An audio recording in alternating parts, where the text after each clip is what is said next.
Thank you guys for putting all this together. I'm so impressed with this program that you guys have already. The fact that you guys have the ability to have speakers in bi-monthly is insane, from professions from all around the world and, or California, whatever, or elsewhere, but it's super incredible. So, I'll get right to it. Hello.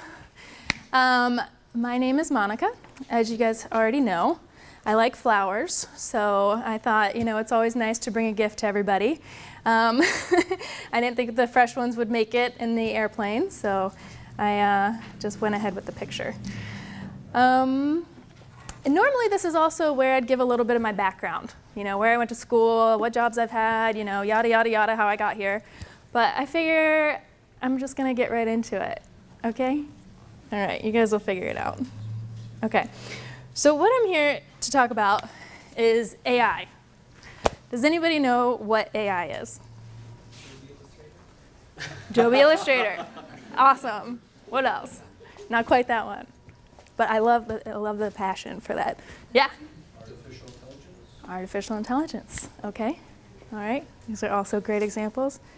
Anybody else have another guess of what AI is? Which you're not wrong. None of you guys are wrong. Awesome instincts. Awesome instincts. I love that. Okay. You guys are all sort of close, but not quite for what I'm going to talk about today. So it's not AI, as in Adobe Illustrator, and it's not artificial intelligence, but it will be awesome. So I like that. What is AI? So AI, for those of you who don't know, it's adult incontinence. Has anybody heard of that? Raise your hand if you've ever heard of adult incontinence before. One person.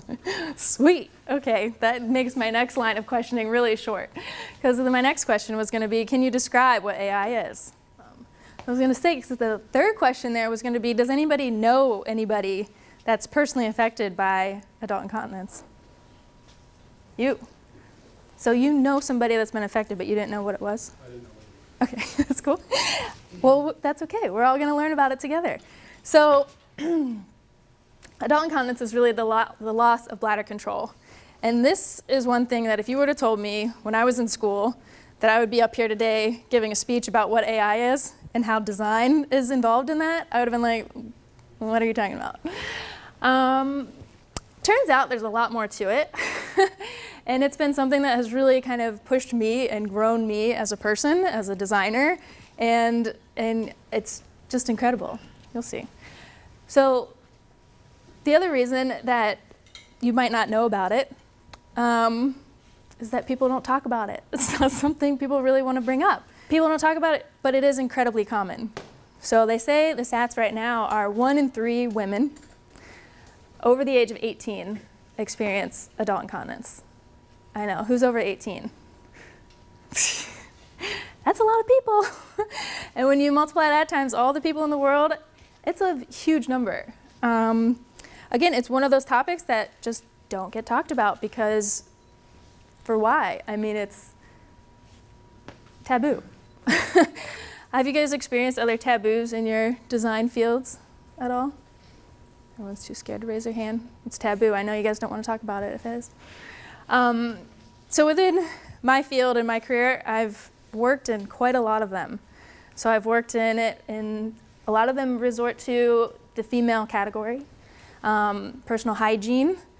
There's so many things that are out there that just don't get talked about because people are either uncomfortable, or it's just something that you're like, I don't want to bring it up, or I don't know anything about it.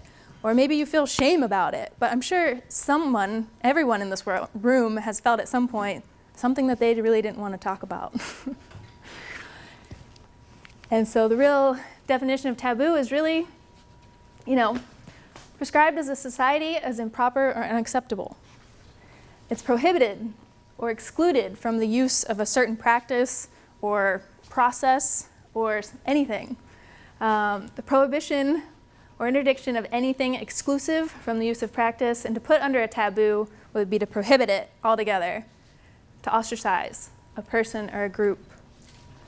While she is taboo, no one may speak to her, which is awful. I'm sure some of these women in the room today have experienced their menstrual cycle. And I'm sure when they first started that, it wasn't really talked about. Or maybe they had a mom or a sister or somebody that helped introduce it to them at a very young age. But a lot of times people introduce and come into that without much knowledge about what's happening on a psychological level, what's happening on a physical level. I know most of the kids in my studio class didn't know the difference between a pad and a tampon when we asked them. So not only is it a lot to start to understand and process, but it can really be detrimental when you feel like you're going at it alone.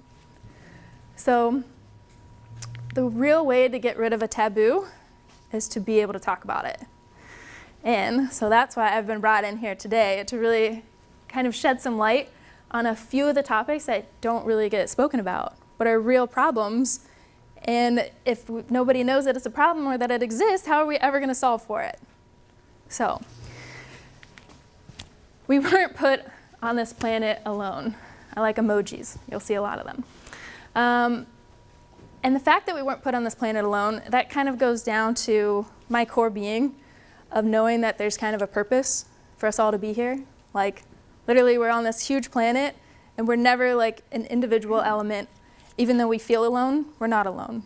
We're constantly surrounded by people on so many different levels, on social media, the people walking by you in the hall, the people that are driving by you on the street that you might not even know who they are or what they're doing. But it's always important to kind of take a step back and actually have a conversation with those people.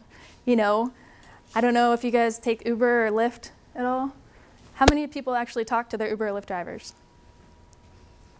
Again, maybe half. So I also truly believe that with us being there, we're kind of meant to not only learn something, but to share something.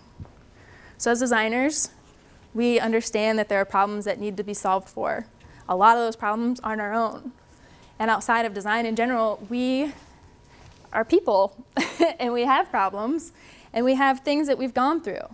And as you guys, I'm sure, have come together in this university, know that people come from different backgrounds. Not everybody has the same upbringing. Not everybody has the same ability to have the same opportunities. I was just finding out today that this university in general is an incredible university because of how affordable it is. That's super rare. I mean, I think the tuition was like $6,000 for the year, something like that. Just crazy. When I went to private university, it was $40,000 a year for 4 years. Don't get into that. You don't want to do that. But no, it was a good experience, and I'm very grateful for it. And I will have just finished paying off my student loans this year. So can I get a round of applause for that? But no, I think it was money well spent. Again, I wouldn't be up here today talking about this. I doubt, I don't know, if it wasn't for a lot of the experiences that I had while I was in school and the opportunities I got by going to that university. So I think with the whole other thing about learning and sharing between each other is to also kind of always make sure you're taking a step back and knowing that no matter where you are, you might not know everything. And because you don't know everything, we need to rely on each other to help explain and help share. So even if you think you might be the best designer in your class, or you might be the best athlete, or the best artist, or the best cook or chef, I think there's always something to be learned by somebody else.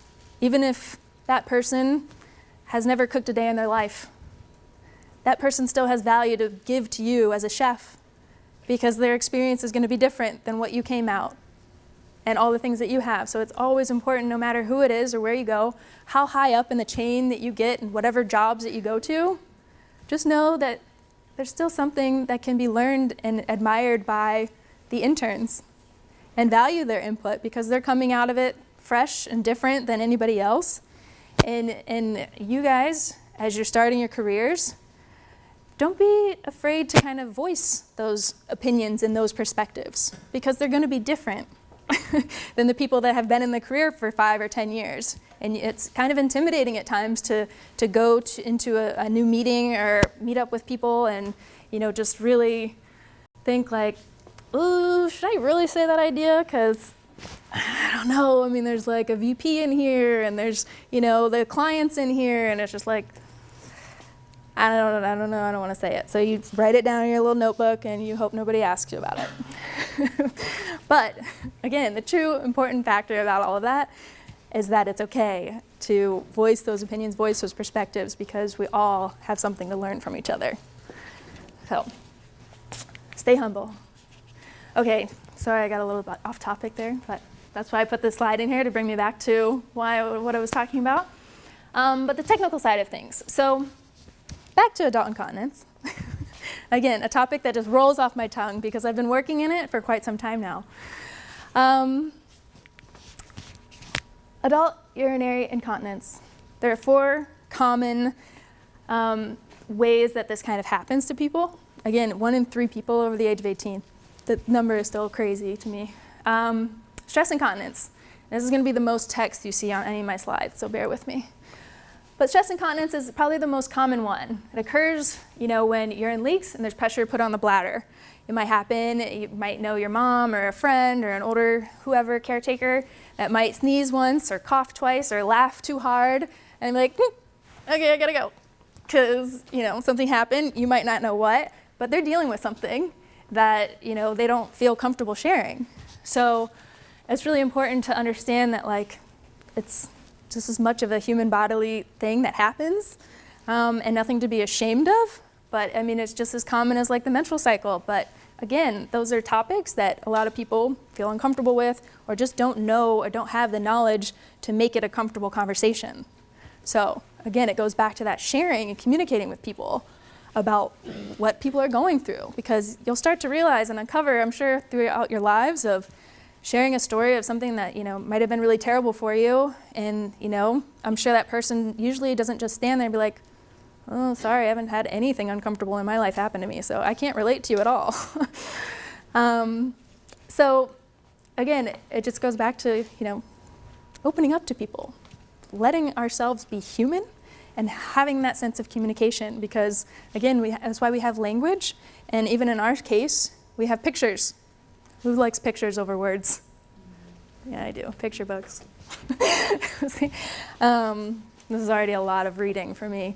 So, but no, the urge incontinence, again, it has usually related to other diseases that can occur, and it will, sometimes be Parkinson's or multiple sclerosis, or it might have something to do with the medications that a person's on, but there's different reasons to why these things happen. Overflow incontinence happens in small amounts, leak from the bladder, when it's always full. So there's a sense of kind of not knowing when they have to go. So it's just imagine right now, oh, I have to go to the bathroom. That signal sends it to your brain. You're like, okay, I'm gonna get up and I'm gonna excuse myself so I can go here. But there's kind of that short circuit that happens, and you might not know. And just imagine sitting there right now and peeing your pants.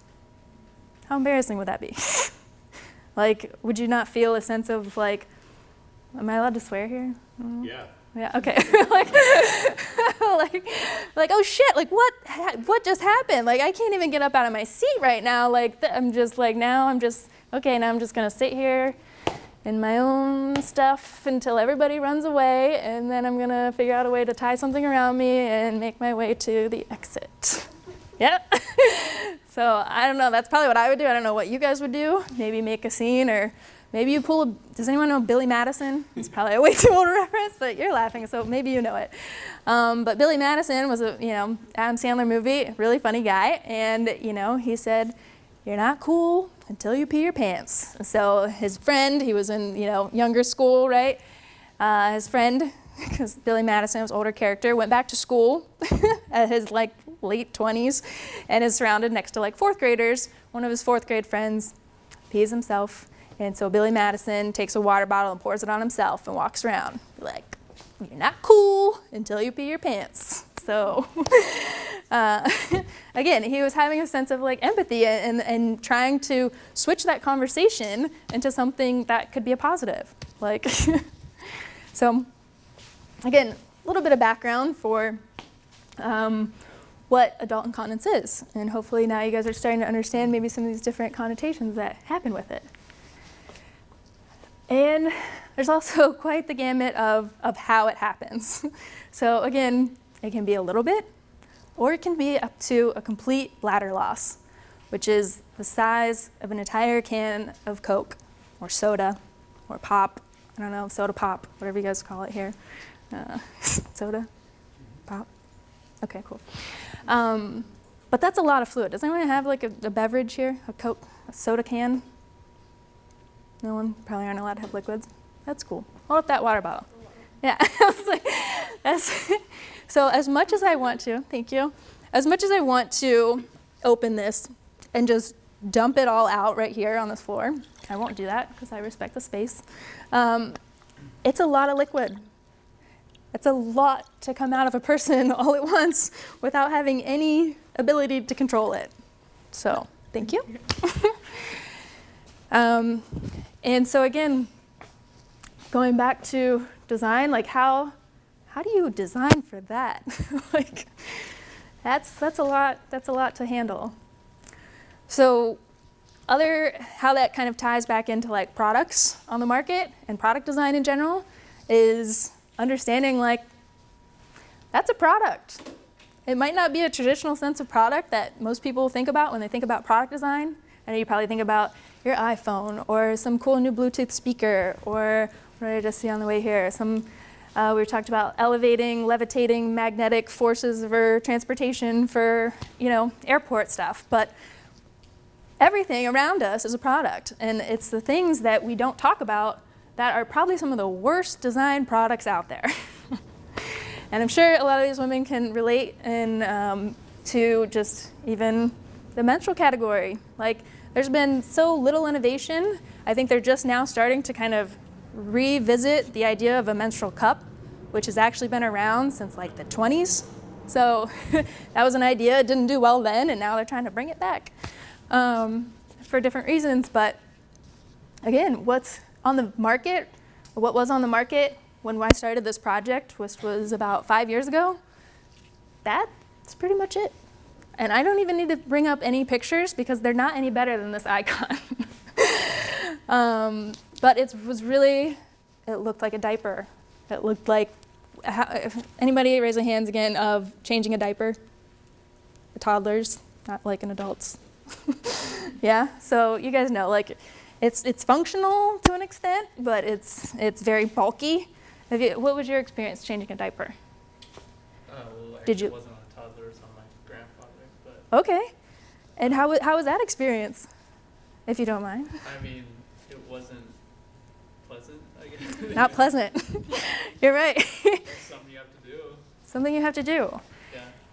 And I mean, can you imagine that just like that was your maybe once or twice, few times experience on that, but having to deal with that on the daily basis, especially again, like these people are like, we're not talking about people in nursing homes all the time.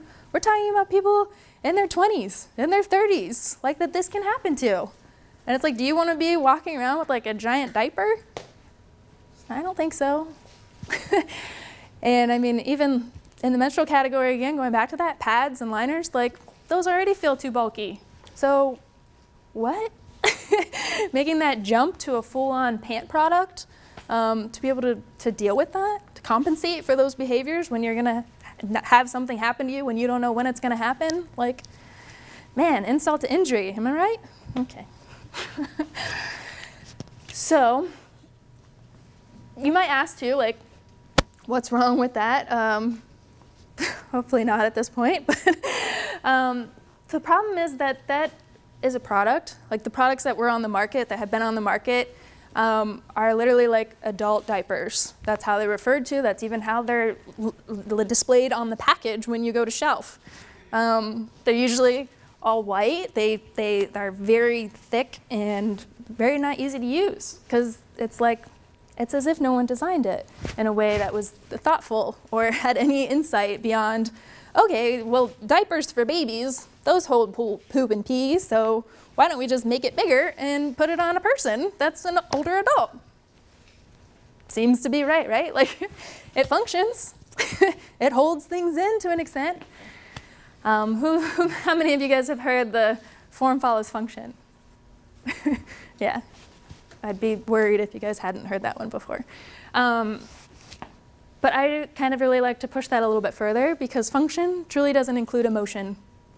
And even though it's 2020, we all aren't still completely infused with artificial intelligence and still have a sense of emotion, that we are these innate beings that react to different things based on our emotion. Like, it's not a, stub your toe and, it signals to your brain like, oh, that hurts, but it has a sense of pain. But I can feel that if you stub your toe. If you stub your toe right now, I'd be like, I'm really sorry because I feel that. Like, that sucks. And it's that feeling that you get when you can actually start to relate to people and understand a little bit what they're going through. And those are the things that when you just think about how does a product function without thinking about how it affects people, you end up, again, going back to that. Nobody wants that. Nobody wants that at all. Can you imagine, I know, again, speaking to the women, but in your menstrual cycle, could you imagine that happened to you, but like you didn't know that was going to happen for the first time? That just started you just started bleeding and you're like, holy, what just happened? That would be insane, but that's what's happening to a lot of these women, is this is happening to them and they think that, I don't know where that came from. Like, that's super uncommon, that's super not normal, and there's something wrong with me because that's happening. And I'm sure there's an equivalent for the men out there. I'm sure this first time that something happened when you guys were going through puberty or something. I'm sure your dad, or you probably had an older brother, an older friend that was probably trying to tell you like what happens, things are changing. But imagine if nobody was telling you that. Imagine like this stuff was just happening and like you're just there to like figure it out. Like, what? That's crazy. And that's why, again, like I'm here today and not sharing my story so much, but showing you guys this story of these women, because this is the type of research that we did. We went around the globe, a lot in Western Europe, and we talked with women. We talked with people all over the place of trying to understand what they're going through. So it was an incredible eye-opening experience when you can actually dive into a research and actually understand the who that you're designing for. Because it's those people, understand the individuals. Not just the who, not just creating a persona that speaks across everybody, but really understanding those individual moments. And it helps put it in perspective to you, the types of things that people are experiencing, and just going on their merry way as if it didn't happen because they think that it's not okay. And I still think that's so crazy. So the design criteria for this, really, it was made so aware, as I'm sure you guys are understanding after seeing that little snippet of the video, that it needs to go beyond just that function. Like you hear these insights and these stories that these people are telling you, and you're just like, whoa. Like I never would have thought of that, and I never would have thought to, keep that part in my mind as I'm designing something if I didn't know that was happening in those ways. The touch quality, the audible quality, the visual quality, even the smell. I mean, this does come with a product of odor at times. Not the taste though. Please don't do that. We don't eat any of those products. Just don't do that. But the five senses, it's really going a little bit beyond that to the sixth sense. And in my interpretation of the sixth sense is really the sense of heart, that sense of emotion, that sense that doesn't get talked about when we just go about, how it touches and feels and sounds and even tastes. Like, it doesn't quite communicate the fact that there's emotion involved in that process. There's emotion involved in what these women are going through. And men too. Don't think that this is just a women's problem. Okay, it happens to you guys too. just not quite as commonly. But again, it's how do you understand what people are going through to then design a better product for them. You can't get there with just the functional cues. You need to really understand how products make us feel. Because if we go back to that original clip art of the diaper, that product makes you feel incompetent. It can make a person feel decrepit and old and alone, and like they're just might as well just give up now because I'm not going to be seen in this. Like, it's one thing to even be in a relationship with somebody and be able to talk to them about it. But a lot of these people in this research, we found they weren't disclosing any of this to their partners. So again, it's like, imagine, you share so much of your life with your significant other or friend, girlfriend, boyfriend, what have you. And then think about something like this extreme happening to you, and you don't even tell them. Like, you wouldn't tell your parents, probably wouldn't even tell your siblings to an extent, because like, why? Why not? Why not just tell everybody? Why would you not tell everybody? Or anyone? You want to stand out. Don't want to stand out. You might feel embarrassed or shameful, and again, it's just this sense of loneliness. It's like you're back on that isolated planet, but you're not.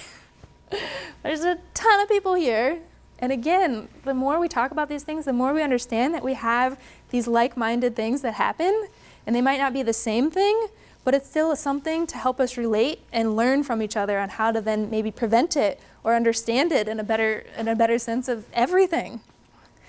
So that's why this sixth sense, I think, is really where this product, as I was working on this, that this truly shed a new light on how I've seen this product and every product that I've designed since then.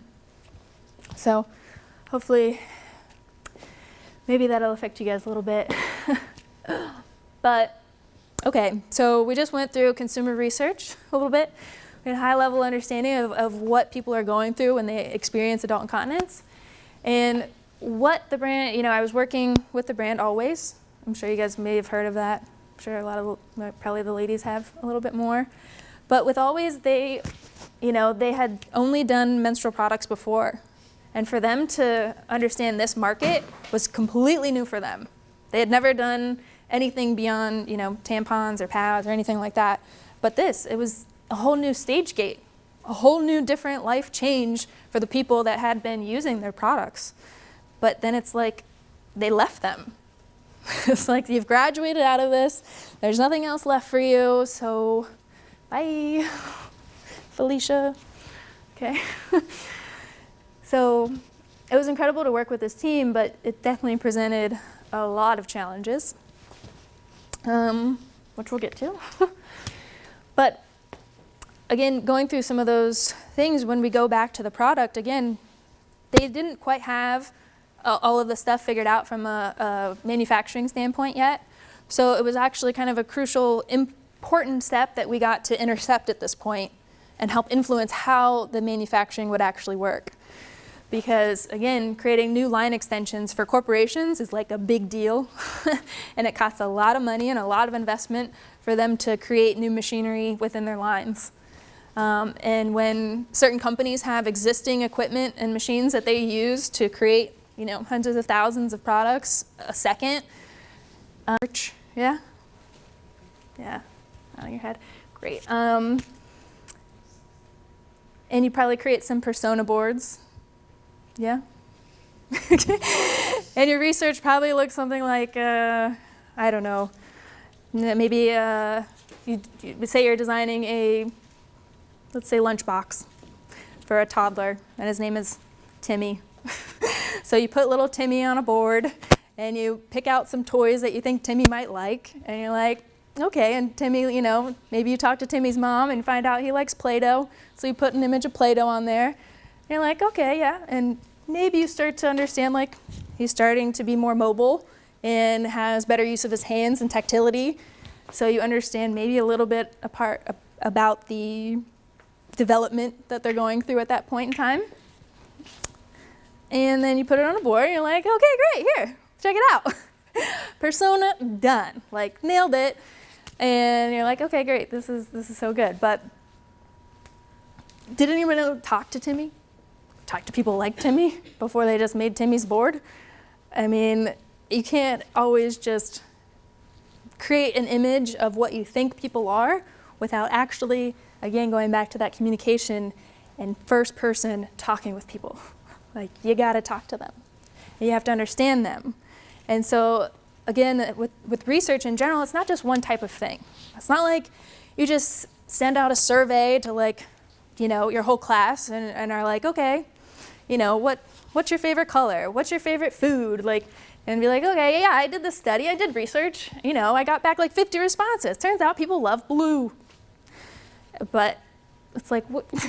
Okay, like, that might be a majority and that might give you some direction to what people might like, but what about the rest of those people? I can guarantee not every person on that list picked the color blue, but now you're just gonna kind of skate over that and be like, blue it is. Okay, so hopefully you won't do that.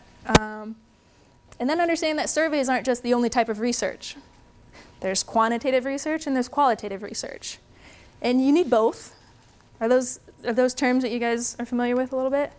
Quants and quals, in a way? So, okay, if not, quantitative is really the numbers.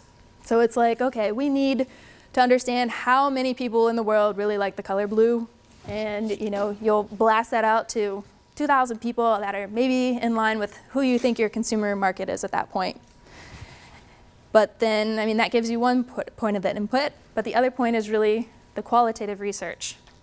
That's where you get the real, true, quality, deep understandings of what people are going through and how they're reacting and how they're using something.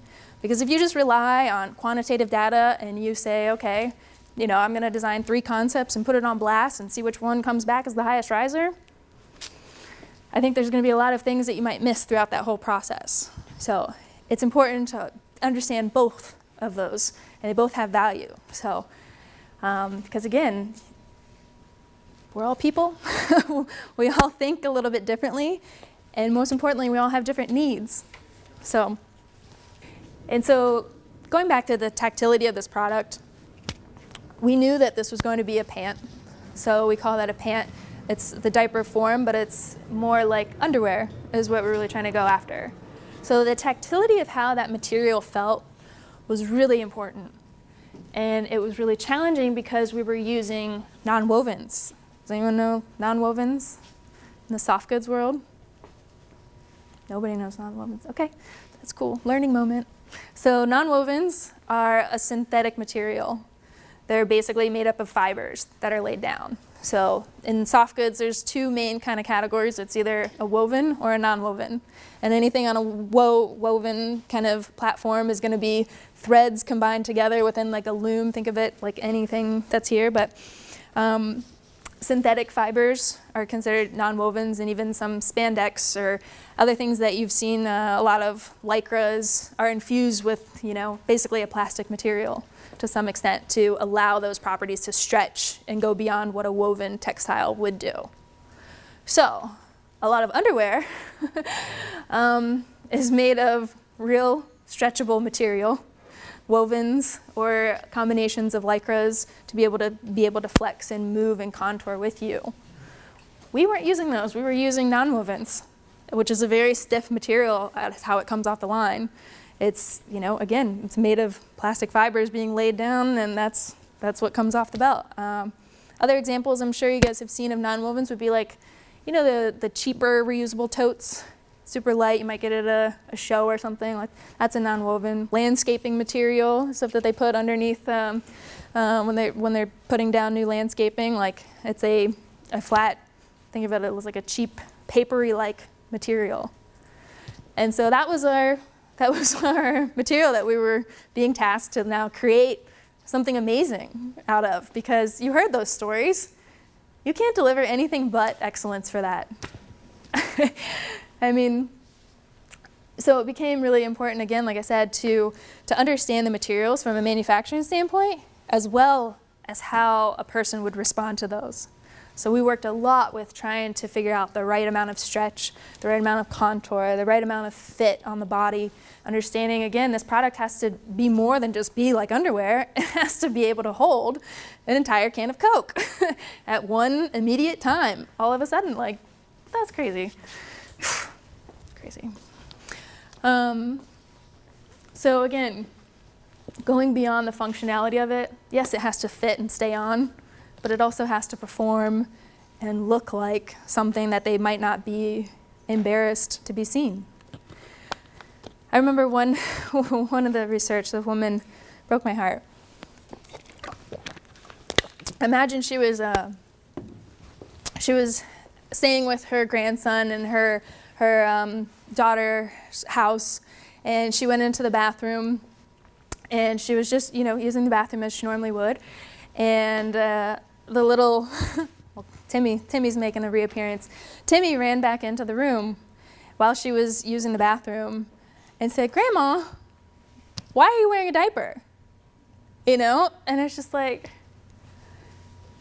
right? Like you feel that. You feel it in your heart, like in the sense of like just being seen and just like how they must have felt being seen by this. Like, will Timmy remember that? Probably not. But does it still impact how she felt at that moment? Being in this vulnerable state of looking like something that you really don't want to be seen looking in? Like think about the worst outfit that you've ever worn and then just being seen like walking to the mall in that. Like, what?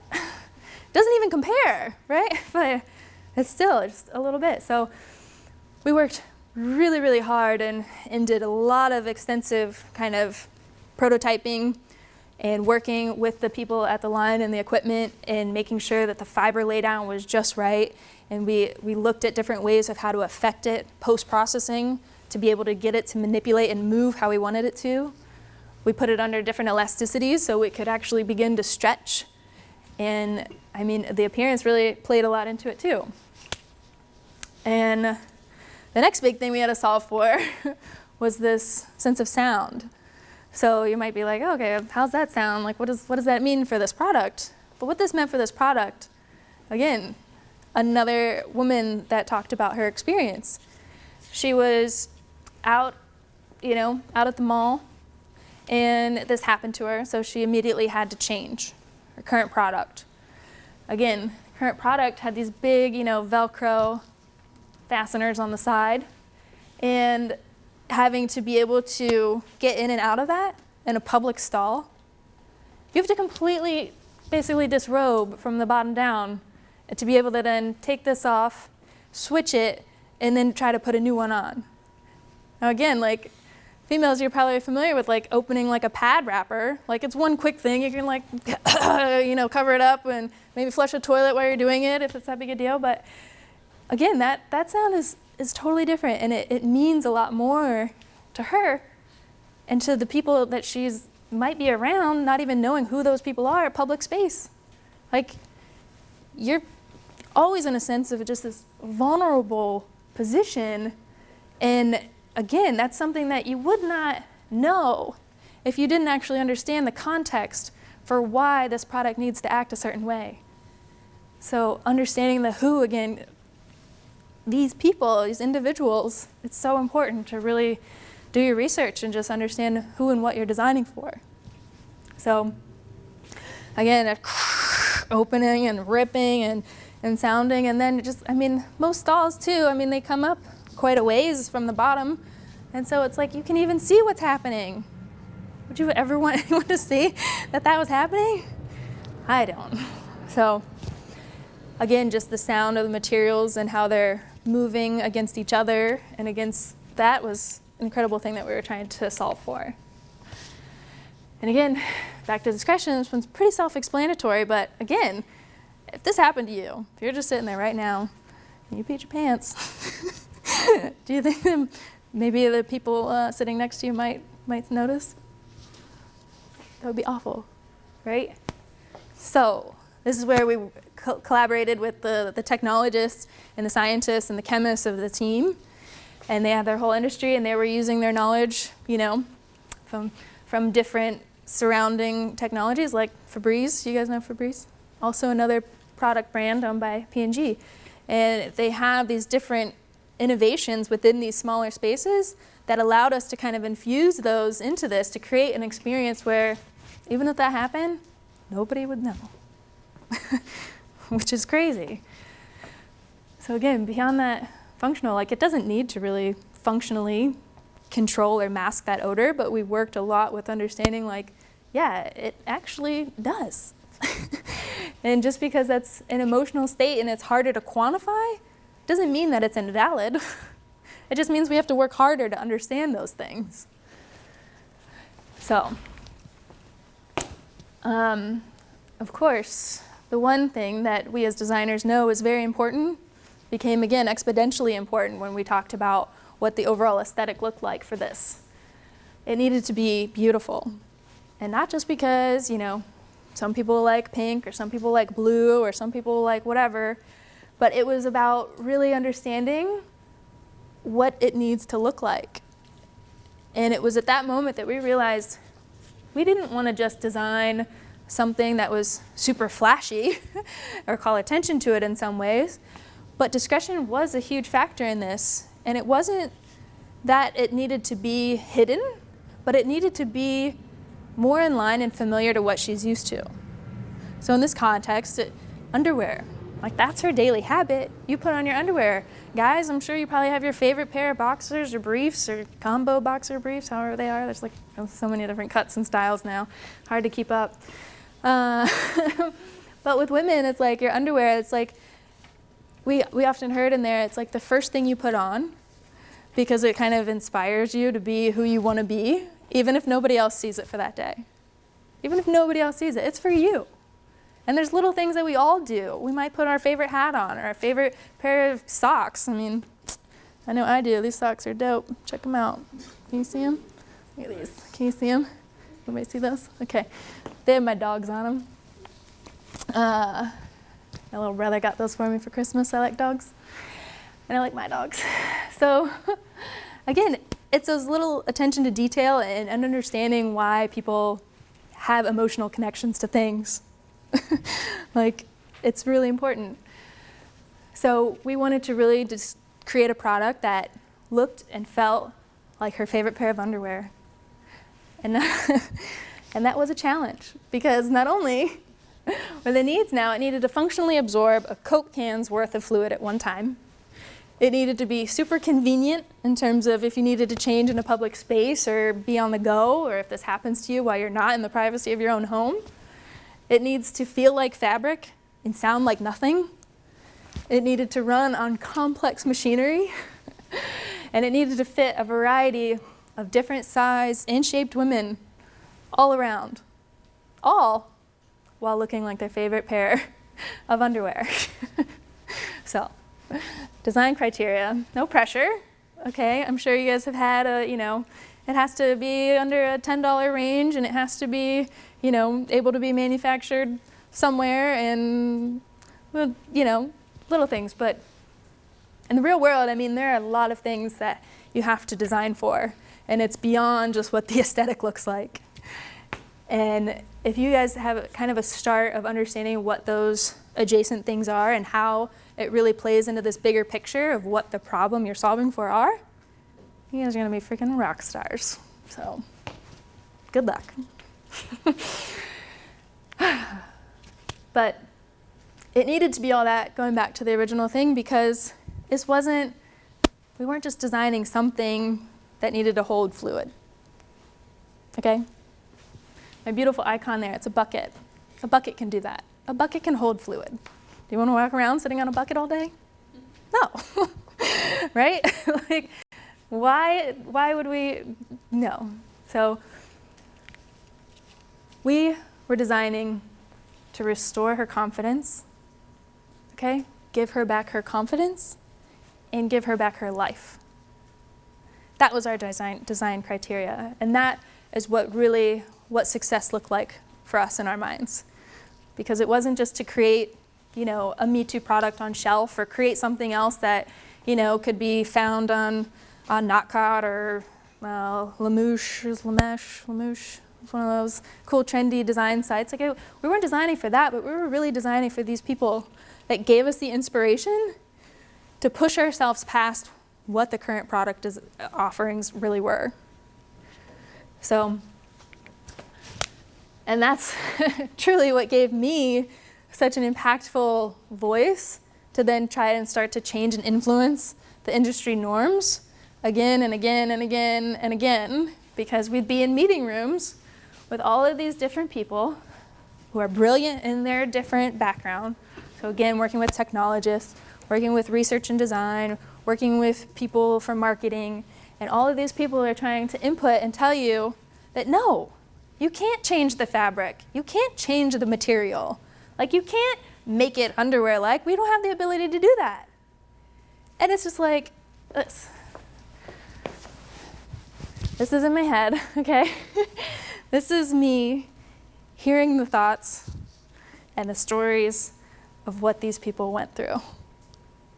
And it's just like, that is what my complete core driver became every time we'd get into a really difficult situation. In design, like we don't just design all on our own. Like we can't, I mean, we can to some extent. We can make Play-Doh models and stuff, like sure, we can do that. But to really address bigger issues, it requires more than ourselves. And it requires an understanding of really, how do we get there? How do we get there? Like I can't, from scratch all by myself, figure out a way to change how that existing product looked to get it out on the mass market in front of being able to then have something better than that for everybody around the world. I mean, I could maybe figure it out, but it might take me a little bit longer. So again, it was really the ability of finding that voice and really finding the voice for those that you're designing for. So if you can channel that voice and hear whoever it is that you're designing for and let that kind of affect and impact your choices for your designs, I mean, that's truly what it's all about. Like, we have to keep in mind that we're not just designing for ourselves, and we might want to. It might be really fun to just make something super cool and make some, Bluetooth speakers because I really like the finish or the texture, and I'm gonna make this look so dope in Keyshot. But reel it back in and make sure that those choices for those renders, for your choices on why the aesthetic looks the way that it does, is coming from a real perspective, a real need that you're solving for. Because if we're just designing for our own fun, I'm sure your mom will put it up on the fridge, but if we want to really actually, design meaningful things, then we have to be cognizant of what and who we're designing for. So, we as designers do have superpowers, okay? We have the ability to change and influence what the future looks like. Not many people can say that that's like their daily job. Like, yeah, I'm designing the future.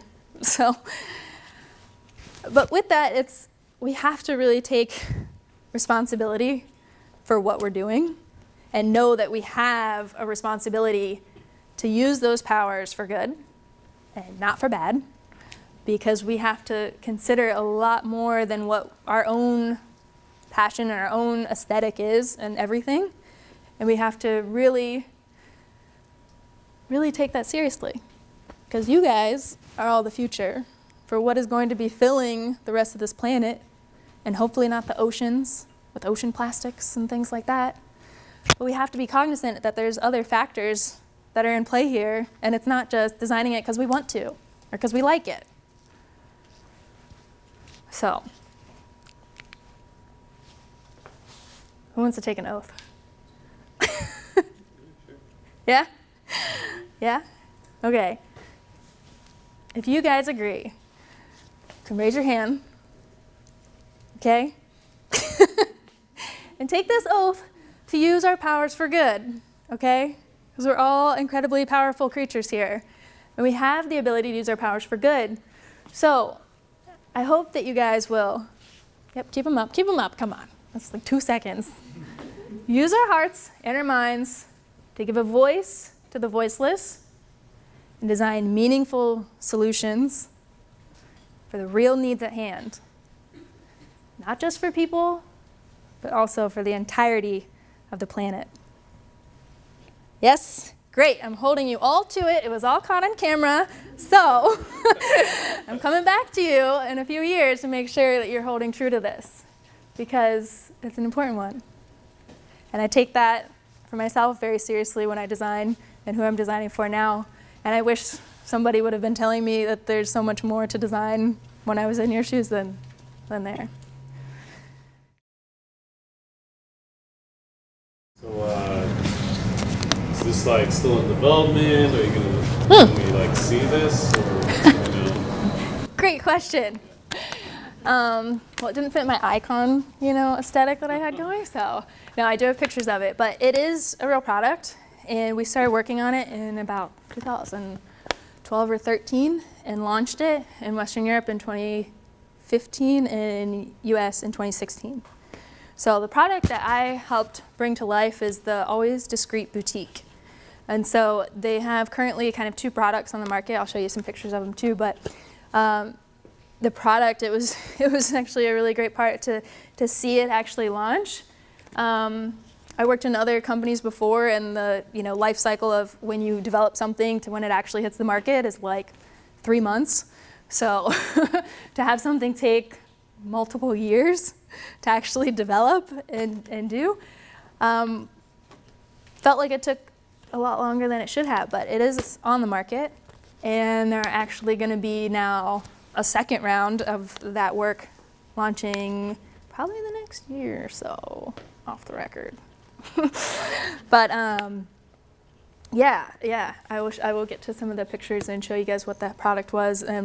But one of the other really cool things after we launched it that we didn't really anticipate was the comments. The comments that people were putting, like, you go on Amazon, you read all the reviews and stuff, and you're like, okay, maybe that, will affect how you buy or how you do, and sometimes they're just really interesting to learn about because, you're looking to buy something and somebody else has already experienced it for you. So they can be helpful, but we also know too how there's so many fake ones out there now with reviews, and that's the whole thing.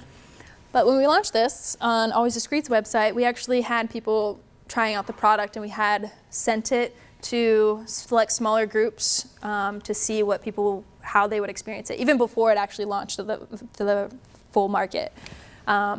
But by doing that, the comments that came back on there were really, really amazing, because the things that I helped kind of share on the why we were doing this, we heard that play back. And that to me is like the most gratifying thing that you could ever experience as like a product designer, when you saw comments that were like, this feels like my underwear, or this, doesn't make me feel ashamed in front of somebody else, or this actually, like, I can work with this, And another thing that we didn't expect was how many men were actually commenting on this product and actually sharing how well it worked. Because, like I said, we were launching under the Always brand, and that was our kind of ideal market that they wanted to start with, because again, the brand already had such a deeper sense of who it's connecting with through the menstrual category and how that evolves through the life stages. So that's where they started. But there are other, like I said, this happens to men too. It's not quite as frequent and as common, but it does. It's maybe like 1 in, I think, 7 versus 1 in 3. But the products that were out there existing, again, were just as awful. So it actually made us then go back and think like, okay, like we were designing for this, but that was something that we didn't, like we did kind of, that wasn't, in our context of like who we were designing for at that time. So now it's like, how do you take all that same learning but understand it a little bit differently and then make it something better? Because these guys were straight up on there. Be like, this works better. Like, I love this product. It fits better. It feels better. Like, it still fits under my clothes better, and nobody has to know. Like, some of them had flowers on it, but you know, to each his own. So I think again, it's like when you understand the who, you can make it better. Yeah. As a designer, do you feel like always as a brand kind of failed the marketing for this product? I've seen it on the shelves and it's just basically like a 20-year-old body in those underwear, like in the underwear. Yeah. So again, there's kind of twofold to that because they did have Always Discreet that they started with. And that was because they needed to put something on the market immediately. It was basically an all white. It was not fitted and not very well form fitted or anything. And it had, again, some purple floral prints just on the side. It was like, what is that? So when they actually came out with the Always Discreet Boutique, that's when they really kind of changed that conversation. And so do I think that it could be better? Yeah, like every designer, it's like we can always make it better. And again, the better should really come from because the needs are evolving. And again, it's like there's not just one type of woman out there. Like there's never just one type of even man out there. Like women are, so during, when we were testing products, so we, did all the consumer research and understood the grounding and context for how this product should be. And then we designed, different personas that articulated the design a little bit differently from an aesthetic standpoint, from a functional standpoint. When you think about the different space, like runners versus people that might be at home. So, I mean, those inherently have different needs that we need to solve for. And when you're working with a company of that scale, it's really hard to be able to solve for everything. But it also gave context and understanding to letting them know that there's still potential for growth in different ways.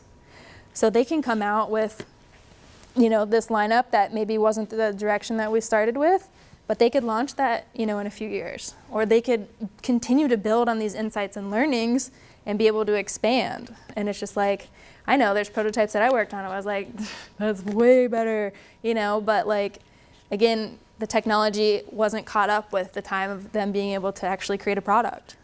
So it's exciting when something like this does happen, but it's also there's still that little bit of I wish we could have done, X, Y, and Z. So again, it's there's always room for improvement, and it takes a designer too to continue to push for those conversations and be like, look, have you considered doing it like this is the way to do it? It's hard to come into any meeting and be like, that was horse shit, and be like, you should have done this, this, and this. But actually helping people understand, bring them along the journey with you. Bring them along to the rest of your understandings, because maybe one of those marketing people or something else haven't experienced that. It's crazy that they haven't, because you would think that oh, the brand did it. They must know and they must have been there. But again, you're talking, corporations in the hundreds. You can't bring each one of those people in. But as designers, again, it's our part to help be that voice and push those people to understand those deeper things. So, thank you. So that's that conversation. So, thank you.